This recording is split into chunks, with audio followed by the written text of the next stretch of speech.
Say Dolores Cannon, who has regressed people back into a previous life, and from that life reports on what kind of life it is and how the differences exist between that level of reality and our own. And extraterrestrials, when the time you get to density 5 and 6, now that's really hard for a lot of people to accept, for most people to accept, frankly, because we haven't seen any. Unless you have. Have you? I can't say I have. Yeah, not this morning, as far as you know. That's right. And so as long as that remains the case, that subject and that reality will remain what seems like a mystery. And yet, there are now hundreds and thousands of people who have been able to report on some kind of an experience with extraterrestrials. Now you say, well, I don't believe that. Well, you don't have to believe that, but they have, and they do, and there are more and more coming. Now you say, I don't believe that. Well, then what you're saying is, I don't really believe the government is telling us everything either. It's okay. I'm sorry to bring that up. And there are, what kind of extraterrestrials are there? Well, this is not hard to, and they were small grays and medium-sized grays and tall grays. And they were basically pretty self-centered people. Not exactly the ones you want to take to Thanksgiving dinner, frankly, because all they really were interested in was eating your food. That's one crude way of expressing it.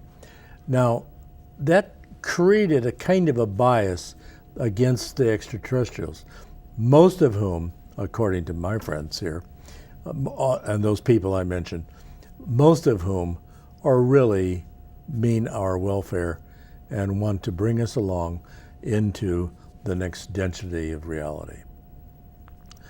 And well, who are they? Well, actually, there's an unending number. It's estimated, for example, people have been able to identify 57 different cultures, races, civilizations whirling about our own little world, wondering how we will solve our problems in the future. And there's a good reason for their doing this. In addition, a total, perhaps, of as many as 200,000 civilizations out there who are watching us with curiosity to see what it is that we will do. Now, why are they watching us, and what will we do? Well, they're watching us because they want to know what we will do with our free will, ultimately. We're a unique planet, almost unique. Maybe there are others out there that also have free will, but we apparently have been gifted in this way. It's a gift, but it is also very hard. I mean, it would be easier, would it not, if you had a continual inflow of ideas into your ear, well, whichever one is working, and into that ear you would continually hear instructions on, I better not do that, you're liable to get in trouble. But we don't hear anything like that. We're allowed to go on and do our own foolishness. Okay, Hal, well, this has been very interesting. Again, this time is going by very, very fast. Folks, we're going to stop for a few minutes here, and we'd like to basically pick up where we've left off, but we're going to take just a short break again, and we'll be back together again for segment 3. Thank you very much for watching.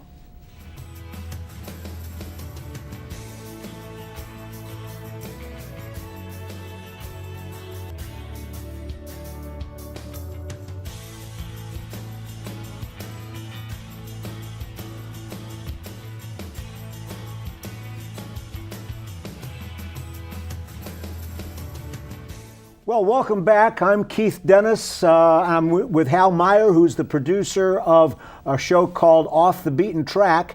And we've been discussing in these last few minutes what is heaven. And what is heaven after all is kind of the title that we're talking about. And so anyway, we've been talking about a lot of things. And Hal, if you can just bring us back up to speed for our third segment, I'd appreciate it. Good. We were talking about and let's see that once more, the various levels of reality based on the notes of an octave. As the notes increase in speed and vibration, they also that's analogous to going from one level of reality to another. So who's in these other realities was sort of the question we were at. We thought we had identified the first that rocks belong to the lowest density, that plants and animals to the second, humans to the third, and then we ran out of real solid information. I mean, what do you know about the fourth density? Well, not a lot, really, and the fifth and the sixth. But except for the fact that there are people out there who think that they have insight into the spiritual world, who say, well, I think I know.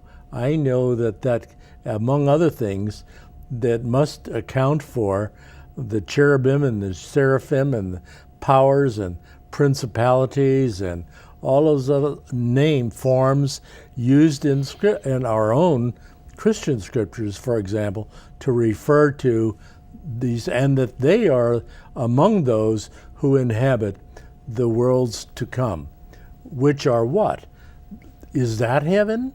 Well, it's what else would you call? Where does Michael and Gabriel, where do they live except in heaven?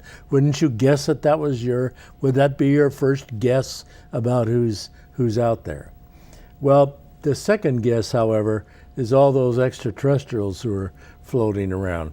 And when it comes to that, seems to be an unending list. And if this is really now a test of how many people out there really have curiosity, okay?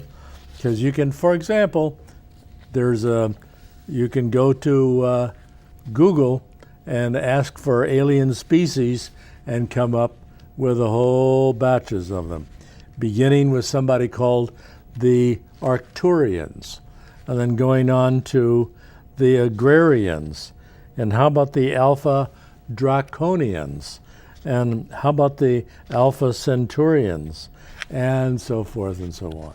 And there's another 57 apparently already known, classified, and identified as to who they are. An Ashtar Command, acting like you should have a policeman in the universe, and maybe that's what they serve that function. Bernarians, Bootians, and it goes on and on and on. The ones who are actually primarily showing up and being represented, for example, are the Pleiadians. Well, Pleiadians come from the star system of Pleiades, and that's about, what did I hear? Something like 400 light years away. A mere skip in the dark, right?